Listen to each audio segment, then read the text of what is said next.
मत्ती 5 उसकी 17 में लिखा है, ये ना समझो कि मैं व्यवस्था और भविष्यद्वक्ताओं की पुस्तक को लोप करने यानी गायब करने आया हूं। मैं गायब करने नहीं परंतु पूरा करने आया हूं। यीशु मसीह ने कहा, मैं पिता के वचनों को गायब करने नहीं आया हूं, एक नया वचन बनाने नहीं आया हूं, बल्कि उन्हीं वचनों को पूरा करने के लिए आया हूं। उन वचनों में जो पहलोठा होता था, जो बड़ा बच्चा होता था, वो अपने माता और पिता की देखरेख करता था।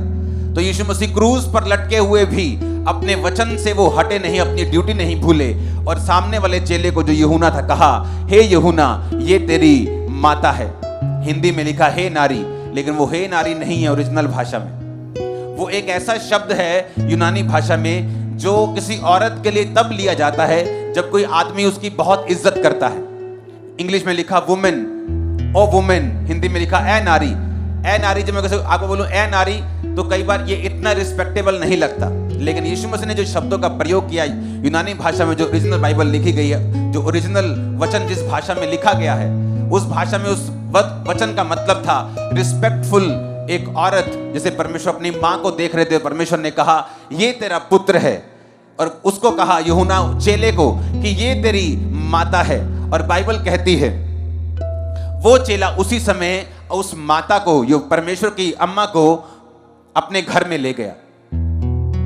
और बाइबल कहती है फिर वो दोनों मां बेटा ठहरे, जबकि यीशु मसीह को मालूम था कि यीशु मसीह के बहुत सारे भाई बहन थे, मरियम के और भी पुत्र बेटियां और भी बच्चे थे, लेकिन परमेश्वर ने उन बच्चों को मरियम को नहीं सौंपा। बाइबल कहती है कि प्रभु यीशु मसीह ने ड्यूटी किसकी लगाई? यूहन्ना की।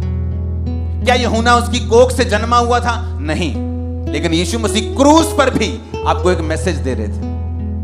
वो क्रॉस पर से भी आपको एक मैसेज दे रहे थे कि जो स्पिरिचुअल फैमिलीज हैं, कई बार वो ज्यादा मैटर करती हैं हमारी फिजिकल फैमिलीज से। हालेलुया। यीशु मसीह अपने भाइयों से बोल सकते थे कि भाई साहब, अम्मा का आप ध्यान रखना, तुम पहलोठे हो, मैं तो जा रहा हूं। लेकिन यीशु मसीह ने यूहन्ना को बुलाया, अपने चेले को बुलाया, एक आत्मिक बंदे को अपनी मां की ड्यूटी को सौंपा। आज से 18 साल पहले अगर मैं अपने परिवार की बात को सुन लिया होता तो शायद जिंदा भी ना होता, गुनाहों में, नशे में, जुए में, गलत कामों में पड़ा होता अगर मैं उनकी बात को सुनता। क्योंकि वो बोलते थे कि क्राइस्ट में नहीं जाना, मसीह में नहीं जाना। और मेरी जो स्पिरिचुअल फैमिली थी वो मुझे बताते थे कि अड़े रहना और खड़े रहना और परमेश्वर को छोड़ना मत।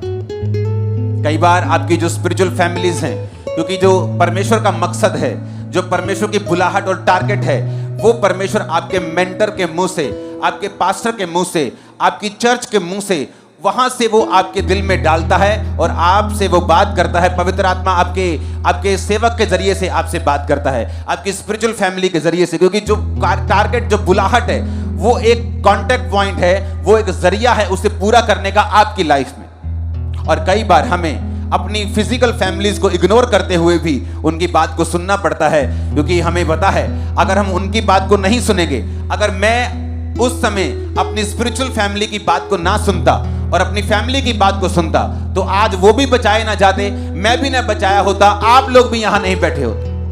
तो मेरा स्पिरिचुअल फैमिली की बात को सुनना मेरे उद्धार का कारण ठहरा, मेरी चंगाई का, मेरी बरकत का। आज मेरे फादर मिनिस्ट्री में, मेरी मदर मिनिस्ट्री में, मेरे सब फैमिली मेरी सेवकाई में है। ये उसी कारण हुआ कि मैंने स्पिरिचुअल बातों को नंबर 1 में रखा, स्पिरिचुअल फैमिली को सुना, और आज वो भी बरकत में है। जो मुझे पीछे खींचना चाहते थे, आज वो परमेश्वर में चल रहे हैं। यीशु मसीह का बोलने का कोई ऐसे ही नहीं बोले उन्होंने शब्द, उन्होंने ऐसे वो चीजें को नहीं बोला, उनका एक मकसद था। यीशु मसीह ने कहा यूहन्ना ये तेरी माँ, तेरी मदर है, तेरी माँ है, माँ ये तेरा बेटा है। और बाइबल कहती है वो उसी दिन, not next day, same day लिखा, वो उसको अपने घर में लेके गया और वो उसकी माँ ठहरी और वो उसका बेटा ठहरा। हालेलुया। अगर मैंने अपनी स्पिरिचुअल फैमिली की बात को ना सुना होता तो मैं आपको दावा करता हूं मैं यहां ना होता। हालेलुया। मेरे घर में इतना कलेश रहने लगा था और इतनी धमकियां जाती थी पास्टर्स को कि एक दिन उन्होंने फैसला कर लिया था और मुझे आने से मना कर दिया था। कहते थे आपके जो फैमिली हमें पीटेगी, वो हमारे पर कुछ प्रॉब्लम करेगी, आप यहां मत आओ।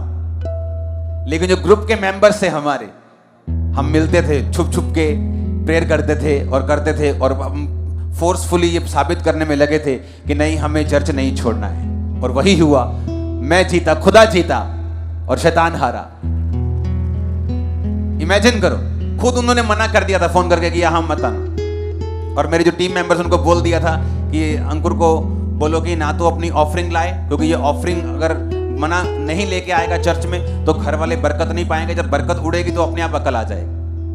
लेकिन मुझे मालूम था परमेश्वर का प्लान ये है कि मैं आत्मिक बातों को ध्यान से सुनूं, क्योंकि जो खुदा का आत्मा मेरे मेंटर के जरिए से मुझसे बात कर रहा है वो मेरी डेस्टिनी को लेके जाएगा, क्योंकि मैं जो रियल में हूं उसी जरिए से पहुंच सकता हूं। अभी मैं जो हूं मैं रियल में नहीं हूं, क्योंकि जो खुदा की आंखों में मैं हूं, मैं तब खुदा के लोगों से ही वहां पहुंच पाऊंगा। हालेलुया। कई बार ये कड़वे साग पात की तरह लगता है। जब स्पिरिचुअल मैटर्स के लिए आपको कई बार अपनों को दुख देना पड़ता है, ये कड़वे साग पात की तरह लगता है, क्योंकि यीशु मसीह ने कहा जब मुझे खाना तो कड़वे साग पात के साथ खाना।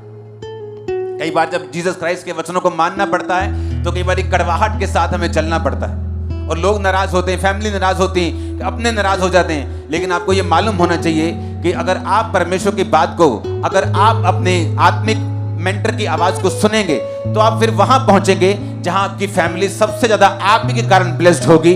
वो टाइम आएगा कुछ सालों बाद, कुछ महीनों बाद, कि वो आपका ही थैंक्स करेंगे कि तू रुका नहीं, तू थका नहीं, तू रुकी नहीं, तू थकी नहीं, और आज मैं भी तेरे कारण आशीषित हूं।